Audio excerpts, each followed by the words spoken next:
اگر ایک آدمی پہلی بیوی کو چھوڑنا چاہتا ہے یا دوسری بیوی سے شادی کرنا چاہتا ہے, کیا پھر اس کو بیوی سے شادی دوسری عورت سے شادی کرنا چاہتا ہے دوسری عورت سے شادی کرنا چاہتا ہے, کیا پھر اس کو اپنی ماں سے پوچھنا چاہیے یا ماں کا رائے لینا چاہیے؟ یا ماں سے پوچھنا تو بالکل ضروری نہیں ہے, لیکن ادب اور احترام کا تقاضا ہے, یعنی خوشی کے ساتھ ماں سے پوچھے تو اچھی بات ہے, لیکن فرض نہیں ہے, ضروری نہیں ہے. اگر ماں سے پوچھے بغیر کر لے گا تو شادی بالکل ٹھیک ہوگی, لیکن احترام ماں کا کرنا چاہیے.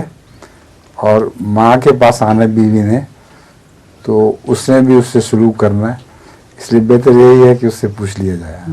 Ist es immer etwas Gutes, wenn man seine Mutter diesbezüglich um Rat fragt? جب آپ متا کہتے ہیں تو شیعوں کا بھی ایک مسئلہ ہے متے کا. اچھا, ہاں, کہیں وہ یہ نہ سمجھے کہ ہمارا متا ہو رہا ہے.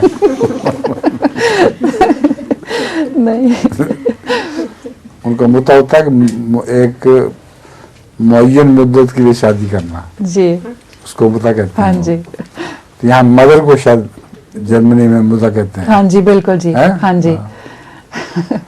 ٹھیک ہے.